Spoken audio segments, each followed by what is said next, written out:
It's your boy Charles. This is Charles. Charles on Ned's World. We are checking out Labyrinth. It's a book by Randall Sullivan. It's the true story of City of Lies and the passing, the demise of Tupac Shakur and George Big. This is a really good book, y'all. But we're about to get on here and get into it. And I'm gonna come back with my reaction. Hit the thumbs up button. Part 4. Inventing the Scandal. Poole has performed his duties in an outstanding manner. He is a dependable, hard-working, and loyal employee. His investigations are always thorough and related reports are well written. Poole maintains a good attitude in the midst of the present turmoil with the department. He is extremely loyal to the LAPD and proud to be part of this organization. He works diligently to instill this attitude in those he works with and strives to achieve the department goals. From the Performance Evaluation Report, filed on Detective Trainee Russell Poole for the period 9/1/91 to 2/29/92. Chapter 9. Poole had first heard of Ray Perez on February 6, 1998, when he was given a list of LAPD officers who were closest to David Mack.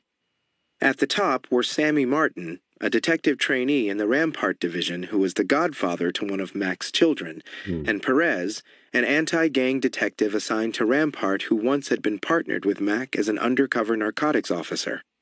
Perez had been involved in an officer-involved shooting, Poole was advised early on, in which Mack killed a drug dealer. Whoa. When he looked at Mack's personnel file and read the official account of Jesse Vincencio's shooting, Poole was struck by a statement from Perez to the effect that he owed his life to David Mack and would do anything for the man. The lead detectives in the bank robbery, Tyndall and Grant, had called Perez in for questioning within 48 hours of Mack's arrest. A short time later, the detectives learned that Perez and Sammy Martin had left with Mack for Las Vegas 2 days after the bank robbery, staying in a $1,500 a night suite at Caesar's Palace, and blowing through $21,000 in a single weekend. Jesus. On a similar excursion to Lake Tahoe, the three had posed together for a photograph, Mack in his blood-red suit, flanked by Martin and Perez, each of them holding unlit cigars. Like Kevin Gaines and David Mack, Poole soon discovered, Perez had for some time enjoyed a lifestyle that was impossible to support on the $58,000 annual salary he earned as a police officer. He drove expensive cars, took Caribbean cruises, lost thousands at the blackjack tables in Las Vegas, and apparently thought nothing of spending And for y'all who don't know, David Mack and Ray Perez are the guys who are suspected of putting the hit out on Biggie. I did a video about that on my last videos. Y'all can go back and look. I'm gonna see if I can find a link and put it in the description. But yeah, those two guys are the ones who supposedly was hired by Suge Knight to take out Biggie. Or $5,000 in an evening to entertain one young girlfriend after another. During April of 1998, Perez realized that he was under surveillance by officers from the Internal Affairs and Robbery Homicide divisions. He assumed this was because the department suspected he had been involved in the bank robbery with David Mack. Perez responded by marching straight in to tell his commanding officer that he had nothing to do with it. His fellow cops, however, weren't tailing Ray Perez on account of his possible involvement in the bank robbery, although they strongly suspected he had been one of Mack's accomplices. But because they believed he had stolen a large quantity of pure cocaine from the LAPD's property division. The investigation began on March 27, 1998, when a property officer at the LAPD's Evidence Control Unit realized that more than 6 pounds of cocaine checked out on March 2nd still had not been returned. In early April, LAPD officer Joel Perez was startled by an overdue property notice reminding him to return 3 kilos of cocaine he had checked out more than a month earlier. He hadn't checked out any 3 kilos of coke, Joel Perez replied. Shown a sign-out sheet bearing his name and badge number, the officer insisted it was a forgery. LAPD property officer Laura Castellano said she couldn't specifically recall the transaction in which she had released the 3 kilos and didn't recognize the photograph of Joel Perez she was shown. She did remember handing over a carton of narcotics to another Officer Perez, however, Castellano said. Raphael was his first name, Castellano told detectives. She remembered the man mainly because he had been so rude and arrogant, and she had Mm. remarked upon his obnoxious attitude to another property officer, who said he was always that way. Castellano also recalled the name of the supervising officer who released the coke to her. A check of LAPD records soon revealed that the three property officers had worked together on only one day in their entire careers, Mm. March 2nd, 1998. If Rafael Perez had picked up the cocaine on any other day, he never would have been detected, Mm. admitted Richard Rosenthal, the assistant district attorney who was eventually chosen to prosecute the detective. It was just bad luck. What that? On April 16th, Oh, LAPD because they never would have been able to find out that he did it. He had those two officers who never really worked together. Would have he picked it? He took it out, so that's why they was able to trace it.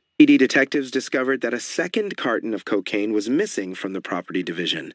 Mm. This one containing a pound of coke that on February 5th, 1998, had been sent by courier to Rampart Division, where it was Mm. signed for by Officer Armando Coronado. He had made no request for cocaine, said Coronado, who reacted viscerally when detectives asked him about his relationship with Ray Perez.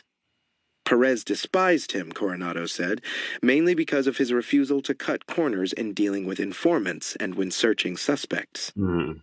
Perez called him a company man, Coronado said, and on one occasion had threatened in the presence of several witnesses to kick my ass.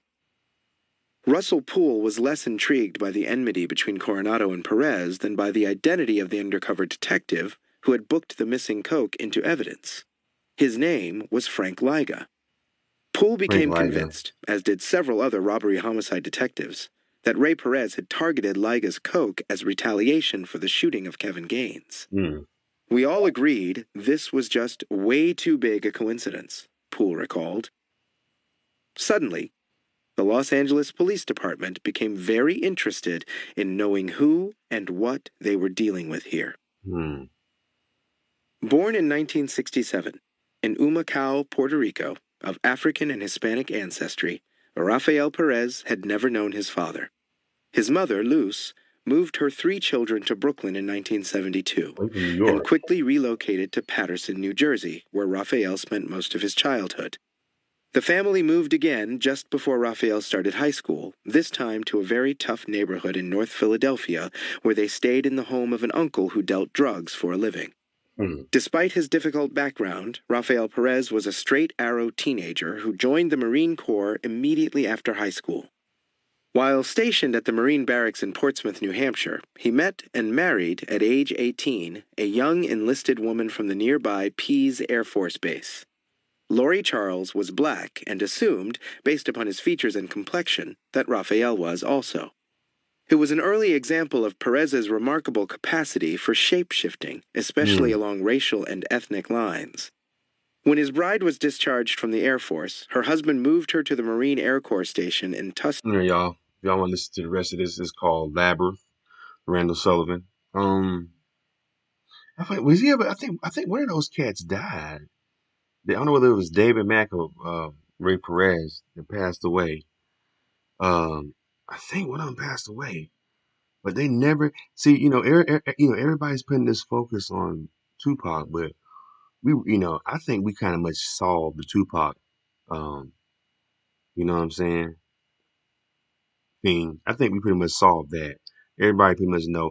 When I first came to LA, they was telling me who the locals always have known who took out Tupac, but Biggie has always been a mystery that nobody really kind of dove into. You know what I'm saying? With the Biggie one, he said that Suge might have paid for a hit. It's all kind of speculation, man. But nobody's ever really. I think nobody's really put light on Biggie's demise as much as they have with Tupac. What do y'all think, man? Leave it in the comments and subscribe to Charles on Airs World. Appreciate it.